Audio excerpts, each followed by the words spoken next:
শুভ সকাল আমার প্রিয় বন্ধুরা, আশা করি তোমরা সবাই অনেক ভালো আছো। আমিও খুব ভালো আছি, সুস্থ আছি। আজকে সকাল সকাল উঠে দেখো বিস্কুট দিয়ে চা খেয়ে দিয়ে লেগে পড়েছি আমি রান্নাঘরটা পরিষ্কার করতে। দেখো রান্নাঘরের বেড়াগুলো অনেক নোংরা হয়ে কালো কালো হয়ে গিয়েছে, অনেক দিন ধরে লেপা হয় না। তো আজকে ভাবলাম সেগুলো মুছে নিয়ে পরিষ্কার করে ভালো করে। দেখো বেড়া লেপা হয়ে গিয়েছে, তারপর আমি এই কোটো রাখা টকটাটা ভালো করে ধুয়ে তুলে নিলাম।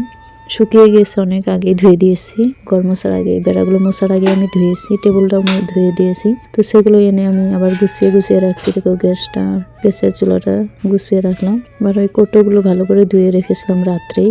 দিন করে ধুতে পারি না, কারণ মেয়ে অনেক দুষ্টামি করে, তার জন্য কোটোগুলো রাত্রেই ধুয়ে রেখেছি।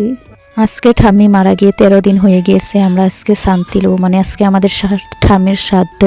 তো সেখানেও যেতে হবে আমাদের কাকাদের ঘরে, মানে আমার শ্বশুরের কাকিমা মারা গেছে ঠাম্মি আমাদের। তো সেখানে শ্রাদ্ধে যাব, তাড়াতাড়ি করতেছি। দেখো বন্ধুরা ইউটিউবে অনেক বন্ধুদেরকে দেখেছি যারা নতুন নতুন ক্রিয়েটার বা ভিডিও বানায় ইউটিউবে, তাদের নিজেদের মানুষই পিছন দিয়ে এসে বাস দেয়, এইভাবে বাস দেয়। আর কি বলবো, সেটা আমার সাথেও আজকে হয়েছে। কারণ আমি কালকে একটা ভিডিও আপলোড করেছিলাম আমার বোনকে নিয়ে। আমার বোনের বিয়ে হয় নাই, তো সে কোণে সেজেছিল। সেই ভিডিওটা আপলোড করার সাথে সাথে অনেক কম লোকই দেখেছে, 4-5 জন মাত্র দেখেছে, ভিউ হয়েছে।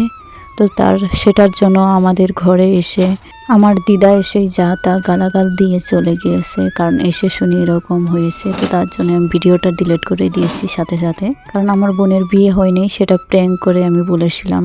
বিয়ে হয়ে গিয়েছে, আমার ননদ সাজিয়ে দিয়েছে তাকে কোণে, কারণ সে মেকআপ সাজাতে ভালোবাসে, তার জন্য সাজিয়েছে। সেই ভিডিওটা আপলোড করার সাথে সাথে এরকম অবস্থা হয়েছে। বন্ধুরা জানো, গালাগাল দিয়েছে। আমি ঘরে ছিলাম না, আমি কাকাদের ঘরে চলে গিয়েছিলাম শ্রাদ্ধে।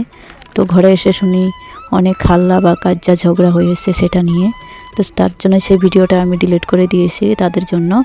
আজকে সোশ্যাল মিডিয়াতে না আসলে গমই পেতাম না যে নিজেদের মানুষই এইভাবে বাস দেয়। আর কি বলবো বন্ধুরা, তো আজকের মিনি ব্লগটা এখানে শেষ করছি। ভালো লাগলে অবশ্যই একটা সাবস্ক্রাইব করবে আমার চ্যানেলটা, যারা নতুন বন্ধু, আর একটা লাইক শেয়ার কমেন্ট করবে, যাতে আমি আরও নতুন ভিডিও বা ব্লগ বানাতে পারি। মানুষের কথায় কান না দিয়ে বন্ধুরা আমাকে একটু সাপোর্ট করবে।